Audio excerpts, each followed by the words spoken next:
বন্ধুরা নমস্কার। ইন্দিরা গান্ধীর নাম খুব শুনছেন এখন আপনারা সবাই। সারা দেশের মধ্যে ইন্দিরা গান্ধীর নাম কথায় কথায় এখন উঠে আসছে। শুধু রাজনৈতিক দলের নেতাদের মুখে না, সাধারণ মানুষের মুখেও, গ্রামের আড্ডায়, পাড়ার আপনার চায়ের দোকানে, অফিসে, আদালতে, সর্বত্র যুদ্ধ সংক্রান্ত আলোচনা হলেই ইন্দিরা গান্ধীর নাম বারবার উঠে আসছে। আজকে 15 মে, এই 15 মে দিনটি খুব ইম্পর্টেন্ট। ইন্দিরা গান্ধীর সঙ্গেও যুক্ত, ভারতীয় সেনাবাহিনীর সঙ্গেও যুক্ত, এবং বাংলাদেশের মুক্তিযুদ্ধের সঙ্গেও যুক্ত, এবং সারা পৃথিবীতে খুবই গুরুত্বপূর্ণ একটা ইভেন্টের সঙ্গে যুক্ত। এই 15 মে 1971 সালে ভারতীয় সেনাবাহিনী অপারেশন জ্যাকপট শুরু করেছিলেন। অপারেশন জ্যাকপটের অন্তর্গত এই অপারেশন, আপনারা সাম্প্রতিককালে অপারেশন সিন্দুরের কথা শুনে থাকবেন। ব্যাপকভাবে সারা পৃথিবী মনে রাখবে এই অপারেশন সিন্দুর, একটা সফল অভিযান। ঠিক তেমনি 1971 সালের এই 15 মে যে অপারেশন জ্যাকপট শুরু করেছিল ভারত, তখন ইন্দিরা গান্ধী প্রধানমন্ত্রী ছিলেন, এটা খেয়াল রাখতে হবে। সেই অপারেশন জ্যাকপট অনুসারে আপনার ভারত কি করে, ভারত বাংলাদেশের মুক্তি বাহিনীকে সেনা সাহায্য, সব ধরনের সাহায্য করা শুরু করে। এই সাহায্যগুলো কীরকম ছিল? অস্ত্র দেয়া, অস্ত্রের ট্রেনিং দেওয়া, অর্থ দেওয়া, অন্যান্য রকম সহযোগিতা দেওয়া, এবং আরও যা যা দরকার আর কি, সমস্ত রকম সহযোগিতা মুক্তি বাহিনীকে, যারা বাংলাদেশ মানে পূর্ব পাকিস্তানকে বাংলাদেশে রূপান্তরিত করার জন্য, স্বাধীনতার জন্য আন্দোলন করছিল, তাদেরকে সব ধরনের সহযোগিতা করার এই জন্যই এই অপারেশনটা শুরু করেছিল। আপনারা জানেন যে ওই সময়ে যখন ইন্দিরা গান্ধী প্রধানমন্ত্রী ছিলেন, যখন বাংলাদেশের ওপরে মানে পূর্ব পাকিস্তানের ওপরে পশ্চিম পাকিস্তানের সেনাবাহিনী ব্যাপক অত্যাচার, হত্যালীলা ইত্যাদি, দমন পীড়ন ইত্যাদি শুরু করে, এবং তার কারণে বাংলাদেশের মানুষ অতিষ্ঠ হয়ে মুক্তির জন্য আন্দোলন শুরু করে, তখন ইন্দিরা গান্ধী সারা পৃথিবীতে কূটনৈতিক অভিযান শুরু করেন। তিনি পৃথিবীর বিভিন্ন দেশকে বোঝাতে শুরু করেন বাংলাদেশের মানুষ কি যন্ত্রণায় আছেন, তাদের ওপরে কী ধরনের অন্যায় হচ্ছে, অত্যাচার হচ্ছে, দমনপীড়ন হচ্ছে, হত্যাকাণ্ড হচ্ছে, মহিলাদের ধর্ষণ করা হচ্ছে, নানান ধরনের অপরাধ করা হচ্ছে। তিনি সেই সম্বন্ধে সারা পৃথিবীতে একটা সচেতনতামূলক অভিযান শুরু করেন, কূটনৈতিক অভিযান শুরু করেন। সেই অভিযান অনেকটা সফল হয়, পৃথিবীর অনেকগুলো দেশ এটা বুঝতে পারে। সোভিয়েত ইউনিয়নের সঙ্গে ভারতের একটা আপনার সম্পর্ক গভীর করা হয়, যাতে মানে যুদ্ধের প্রয়োজন যদি দেখা দেয়, সেই ক্ষেত্রে যাতে সোভিয়েত ইউনিয়ন ভারতের পেছনে এসে দাঁড়ায়। সেই সময়ে আমেরিকা, চীন, ব্রিটেন ইত্যাদি দেশগুলো পাকিস্তানের পেছনে ছিল। ফলে খুব জরুরি হয়ে পড়েছিল যে ভারতও তার কোনো বন্ধুকে রেডি রাখবে, যদি দরকার হয় সামরিক কোনো সংঘাত তৈরি হয়, তাহলে সেই ক্ষেত্রে ভারতের পেছনে যাতে বড় কোনো দেশ এসে দাঁড়ায়। তো সোভিয়েত ইউনিয়ন তাতে রাজি হয়, এবং সোভিয়েত ইউনিয়ন তখন রেডি হয়ে যায়।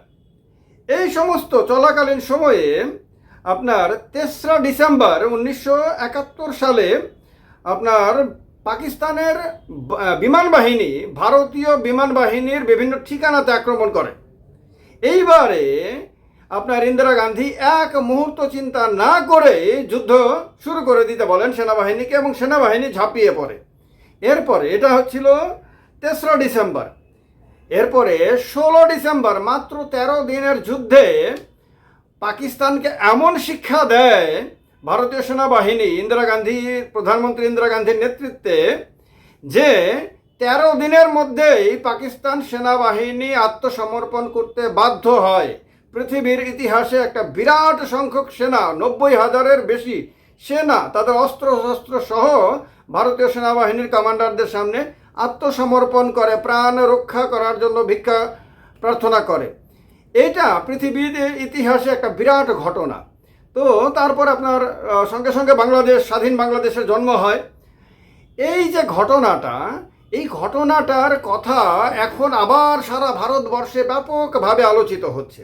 ইন্দিরা গান্ধীর নাম তার কারণে বারবার ঘুরে ফিরে আসছে।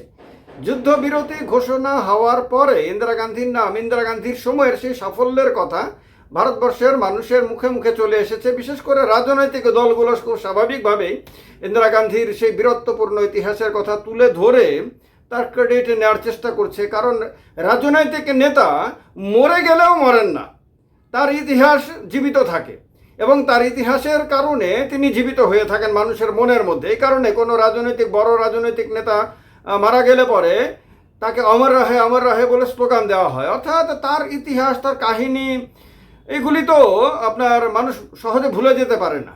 যদি খারাপ ইতিহাস হয়ে থাকে সেগুলো মানুষ মনে রাখে, যেমন হিটলারের ইতিহাস মানুষ আজকে পর্যন্ত ভোলেনি।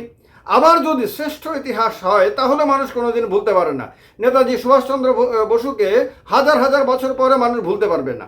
ঠিক তেমনি ইন্দিরা গান্ধী সেই সময়ে বাংলাদেশের কোটি কোটি মানুষের পেছনে যেভাবে দাঁড়িয়েছিলেন, এবং শুধু বাংলাদেশের মানুষের পেছনে সাহায্যের হাত নিয়ে দাঁড়িয়েছিলেন তাই না, কিন্তু তিনি আমেরিকার রক্তচক্ষুকে উপেক্ষা করেছিলেন।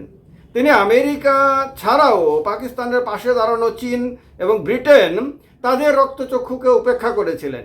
সেই যে বীরত্বপূর্ণ সিদ্ধান্ত, বীরত্বপূর্ণ আপনার লড়াই, যে লড়াইয়ে মাত্র 13 দিনে এত বড় বড় দেশগুলোর সমর্থন পাওয়া পাকিস্তান আপনার আত্মসমর্পণ করতে বাধ্য হয়, সেই কাহিনী কি ভুলে যাওয়া সম্ভব? ভুলে যাওয়া সম্ভব না বলেই আপনার তাকে এখন সবাই আবার মনে করছেন।